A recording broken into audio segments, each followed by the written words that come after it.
Assalamualaikum warahmatullahi wabarakatuh. Kami dari kelompok 4 mata kuliah Simulasi Sistem Industri yang diampu Bapak Insinyur Suhendra STMT IPM akan menjelaskan bagaimana membuat simulasi sistem industri menggunakan aplikasi ProModel.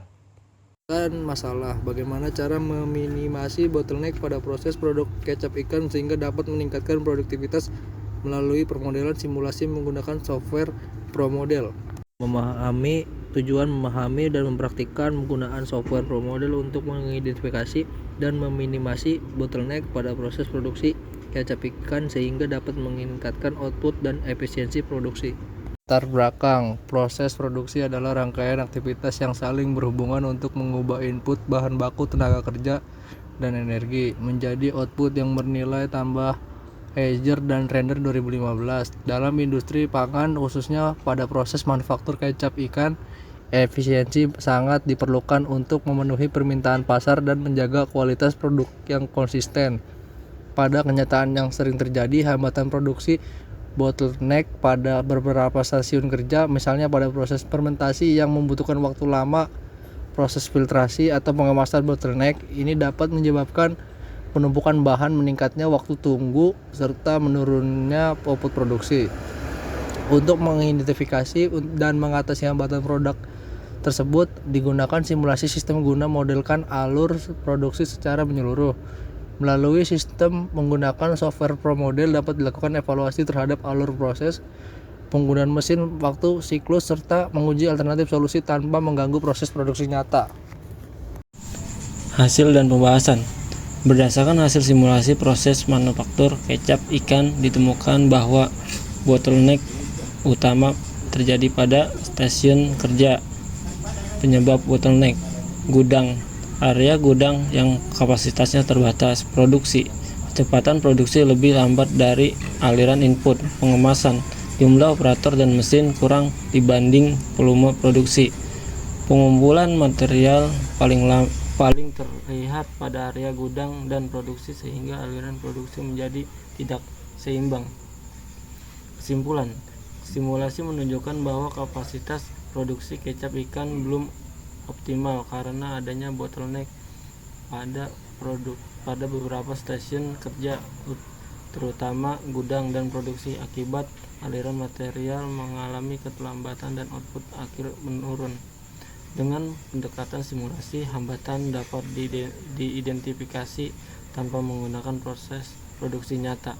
Kesimpulan, untuk meningkatkan produktivitas, perusahaan dapat membesarkan kapasitas gudang, mengoptimalkan proses produksi dengan metode filtrasi, misalnya dengan filter press, menyeimbangkan beban kerja antar operator dan mesin, melakukan penataan layout ulang agar aliran material lebih lancar. Oke, pertama kita buka aplikasi ProModel. Kemudian selanjutnya kita klik File dan pilih New. Selanjutnya kita pilih Browse di Graphic Library. Selanjutnya kita klik Search, pilih ketik Student. Setelah muncul, kita klik Open. Kita klik OK. Selanjutnya kita klik Build untuk membuka kolom lembar kerja baru.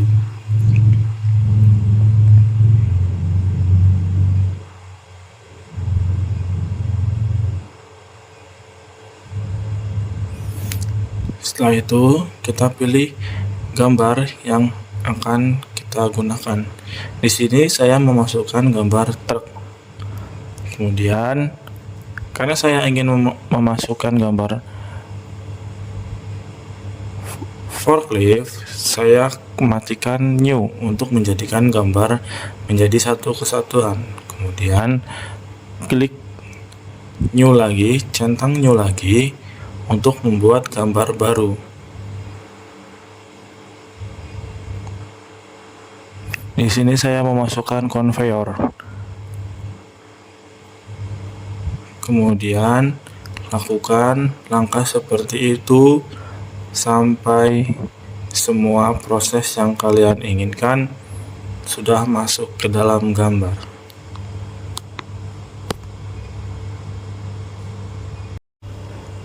Oke, selanjutnya di sini saya akan mengubah kapasitas pada proses pertama. Pada proses pertama saya isi 75 sesuai dengan codingan yang telah ditentukan di awal. Kemudian pada proses kedua itu 70 dan di setiap konveyor itu saya isi 1. Kemudian pada proses ketiga saya isi 75. Kemudian proses keempat 70 dan pada proses terakhir itu 75.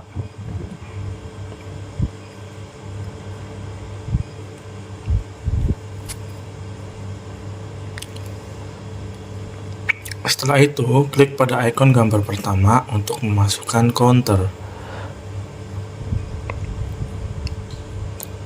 Counter ini berfungsi untuk sebagai penghitung berapa material yang ada pada proses tersebut. Kemudian, lanjutkan di setiap proses.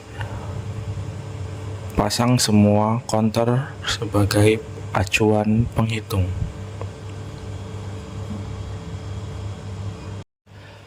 Langkah selanjutnya yaitu merubah nama dari nama gambar menjadi nama proses.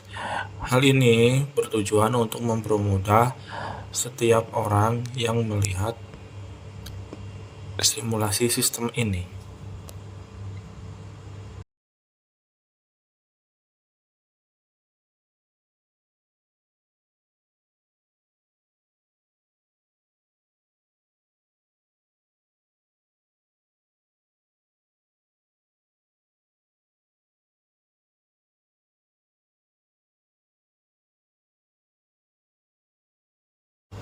Langkah selanjutnya yaitu memberi nama tadi masuk ke dalam gambar.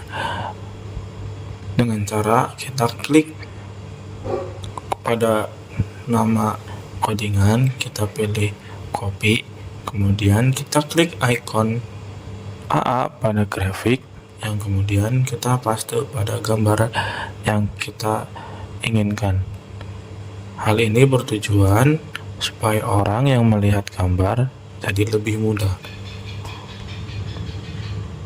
untuk mengetahui proses apa itu. Lakukan hal yang sama pada semua gambar yang ingin kita namai. Langkah selanjutnya yaitu klik build, kemudian klik entities. Di sini kita akan memilih ikon yang akan menunjukkan proses yang sedang terjadi dari material mentah sampai hingga menjadi produk jadi.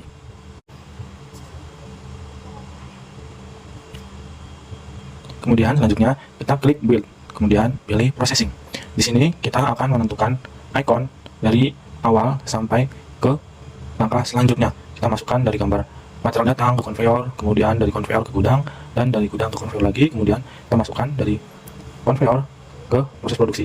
Nah, setelah dari proses produksi, outputnya akan kita rubah menjadi box. Kemudian klik OK. Setelah itu, langkah selanjutnya kita rubah dari tadinya ikon pertama kita menjadi ikon kedua. Kemudian lanjutkan langkah seperti awal tadi sampai ke proses terakhir.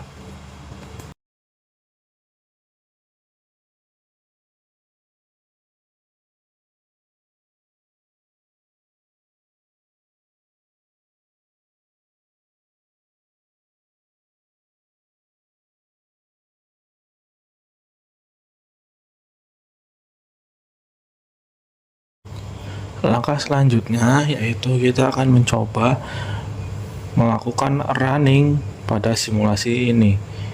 Kita klik simulasi, kemudian kita klik run.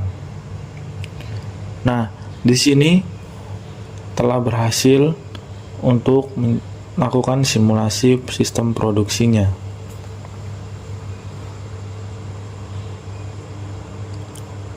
Kemudian kita tunggu sampai waktu yang telah ditentukan selesai.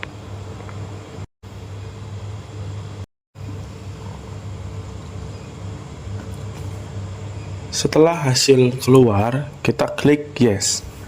Kemudian kita tunggu sampai output perhitungannya keluar.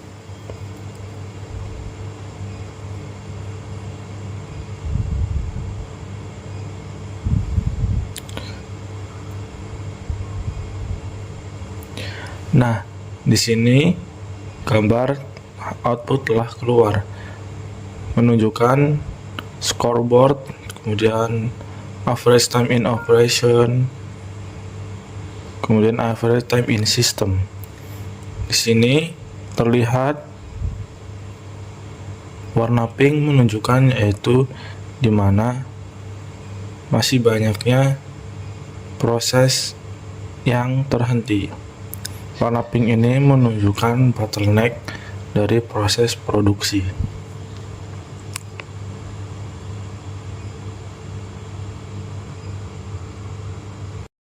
Langkah selanjutnya yaitu kita akan mencoba melakukan perubahan pada kapasitas produksi sehingga produksi akan mencapai target yang lebih baik. Di sini